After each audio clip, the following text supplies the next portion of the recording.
ఈ విజయనగరం జిల్లా తెలుగు జాతి మేలు కొలిపినటువంటి గురిజాడ అప్పారావు ఇక్కడే పుట్టాడు. మన నాయకుడికి స్ఫూర్తినిచ్చిన వ్యక్తి గురిజాడ అప్పారావు గారని చెప్పి కూడా నేను మీకు తెలియజేస్తున్నా. కలియుగ భీముడు కోడి రామమూర్తి, హరికథా పితామహుడు ఆదిభట్ల నారాయణదాసు కూడా ఇక్కడే పుట్టారు. ప్రముఖ గాయకులు మీరు చూస్తే సుశీల గాని ఘంటసాల గాని విజయనగరంలో అక్కడే మ్యూజిక్ కాలేజీలో ప్రాక్టీస్ చేశారంటే అది ఈ జిల్లా మనకిచ్చిన వారసత్వం. అలాంటి జిల్లా. అక్కడి నుంచి ఇక్కడికి వస్తే మీరు చూస్తే వీరత్వానికి ప్రతీక బొబ్బిలి తాండ్ర పాపారాయుడు. ఆ సాహసాన్ని ఇప్పుడుండే యువత చూపించాల్సిన అవసరం ఉంది. ఇటు బొబ్బిలి కోటలో ఉండే రాజులు కానీ, అటు ఒకప్పుడు విజయనగరం రాజులు కానీ ప్రజల కోసం పనిచేశారు. ఇప్పుడు సైకో మాత్రం రాష్ట్రాన్ని సర్వనాశనం చేయడానికి ముందుకు పోయే పరిస్థితికి వచ్చాడు. నేను ఒకటే చెప్తున్నా, ఎన్నో మీటింగ్లు చూశాను కానీ బొబ్బిల్లో ఇంత పెద్ద మీటింగ్ నేను ఎప్పుడూ చూడలేదు. బొబ్బిలి కోట నేడు బొబ్బిలి పులిలా గాండ్రిస్తా ఉంది. ఈ గర్జనకు తాడేపల్లి పిల్లి బయట వచ్చే పరిస్థితి కూడా ఉండదని మీకు అందరికీ విజ్ఞప్తి చేస్తున్నా. ఒక విషయం మీరందరూ గుర్తుపెట్టుకోవాలి. నేను ఈరోజు ఇక్కడికి వచ్చింది రాష్ట్రంలో ఒక చైతన్యం తేవడానికి. రా కదిలిరా అని ఒక కార్యక్రమానికి పిలిపించాను. ఇది నా కోసరమో, పవన్ కళ్యాణ్ కోసరమో, తెలుగుదేశం పార్టీ కోసరమో, జనసేన పార్టీ కోసరం కాదు. 5 కోట్ల ప్రజల యొక్క భవిష్యత్తు కోసం నేను ఇచ్చిన పిలుపుని మీ అందరికీ తెలియజేస్తున్నా. ఒక్కసారి మీరందరూ కూడా నెమరు వేసుకోవాల్సిన అవసరం ఉంది. 91లో మనకు ఆర్థిక సంస్కరణలు వచ్చాయి.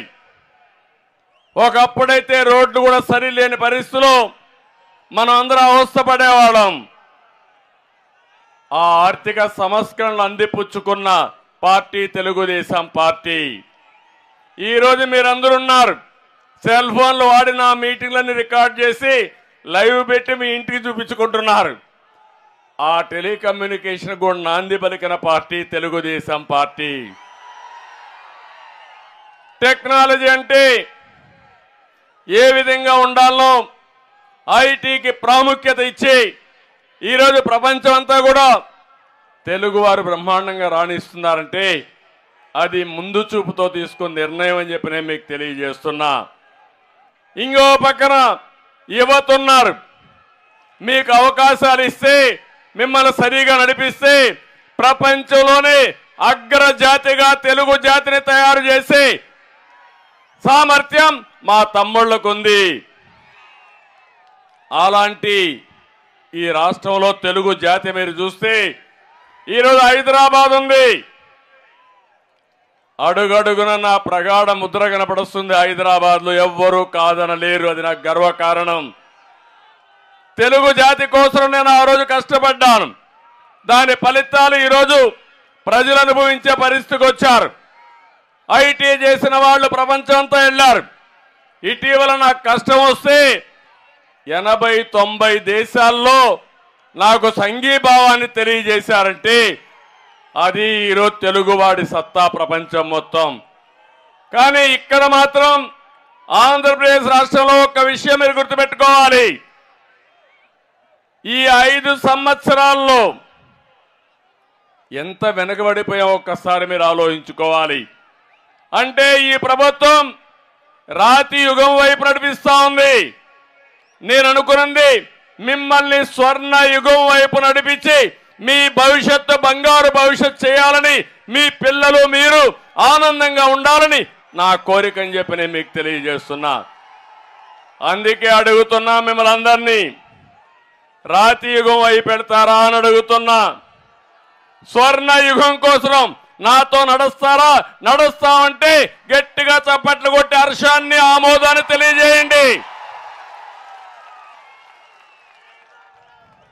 నేను ఎందుకు ఈ మాట చెప్తున్నానంటే ఈ రాష్ట్రంలో అడుగడుగున అన్యాయం, అడుగడుగున దౌర్జన్యాలు.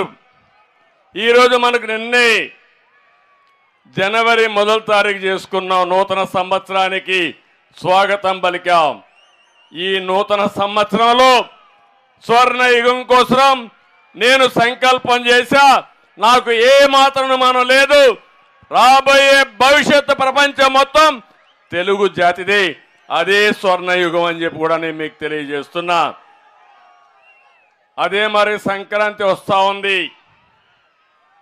తొందరలోనే ఇంక 4 రోజుల్లో మీ అందరికీ సంక్రాంతి శుభాకాంక్షలు కూడా తెలియజేస్తున్నా. మనకు ఒక గొప్ప వారసత్వం ఉంది. సంక్రాంతి అంటే పెద్ద పండుగ. ఈ పెద్ద పండుగ రోజున మనం అందరం కూడా మంచి పంటలు వస్తాయి. కొత్త పంటలు, పిండి వంటలు ఇవన్నీ చేసుకుని కుటుంబ సభ్యులు ఎక్కడున్నా గ్రామానికి వచ్చి ఆనందంగా గడిపే సందర్భం ఇది. మన సాంప్రదాయంలో మన పెద్దల్ని ఒకసారి తలుచుకోవడం, వాళ్ళకు నివాళులు అర్పించడం, పశువులను కూడా పూజించడం, నేచర్ కూడా ప్రకృతిని కూడా ఆరాధించడం అనేది మన సంస్కృతి సాంప్రదాయాలు. ఇది ప్రపంచంలో ఎవ్వరికీ లేని వారసత్వం.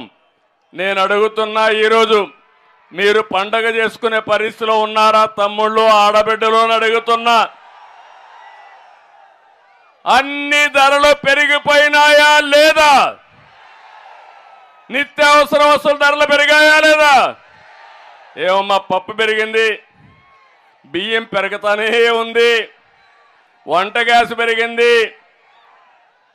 ఉప్పు పెరిగింది, నూనె పెరిగింది, అన్ని పెరిగాయా లేదా?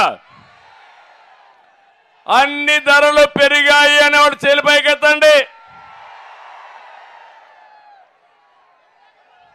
అంటే నేనున్నప్పుడు క్రిస్మస్ గిఫ్ట్ ఇచ్చాను, మీ అందరికి జ్ఞాపకం ఉందా అని అడుగుతున్నా. సంక్రాంతి కానుక ఇచ్చారు, జ్ఞాపకం ఉందా అని అడుగుతున్నా. దేనికోసం ఇచ్చానని మీరు ఆలోచిస్తే, డబ్బులుండే వాళ్లే కాదు, పేదవాడు కూడా పండగ జరుపుకోవాలి, ఆనందంగా జరుపుకోవాలి, పిండి వంటలు చేసుకోవాలి. కడాన నెయ్యి కూడా మీకు ఇచ్చి, పెద్దవాడు నెయ్యి తినడమే కాదు, పేదవాడు కూడా పప్పు నెయ్యితో పండగ చేసుకోవాలని సంకల్పం చేసిన పార్టీ తెలుగుదేశం పార్టీ. అన్నిది చేశారు. ఇంకో పక్కన మీరు ఒకసారి చూస్తే 1-2 కాదు, ఈరోజు ఒక్కసారి చూడండి. ఆ రోజు నేను మీ ఫేర్ ప్రైస్ షాపుల్లో 8 రకాల వస్తువుల్ని చౌక ధరకి ఇచ్చాం. ఈరోజు ఒక్క బియ్యం తప్ప ఏమీ రావడం లేదు, అంతే కదమ్మా. ఇంకో పక్క మీరు చూస్తే పేదవాడు ఎక్కడన్నా భోంచేయాలంటే అన్నా క్యాంటీన్ తీసుకొచ్చాను. ఉదయం పూట 5 రూపాయలు, మధ్యాహ్నం పూట 5 రూపాయలు, రాత్రికి 5 రూపాయలు, 15 రూపాయలు ఖర్చు పెట్టుకుంటే కడుపు నిండా అన్నం పెట్టిన పార్టీ తెలుగుదేశం పార్టీ. అన్నా క్యాంటీన్ మూసేశారు. చాలా సంతోషం. ఇక్కడైతే బేబీ నాయన గారు అయితే అన్నా క్యాంటీన్ మూసేసిన నేనున్నానని ఈరోజు అన్నా క్యాంటీన్ ఇక్కడ తెరిపించి బ్రహ్మాండంగా రన్ చేస్తున్నారు. నేను వారికి ఒకటే హామీ ఇస్తున్నా, ప్రభుత్వం వస్తానే మళ్ళా అన్నా క్యాంటీన్ ప్రారంభించే బాధ్యత తెలుగుదేశం పార్టీది. ఒక బొబ్బిల్లోనే కాదు,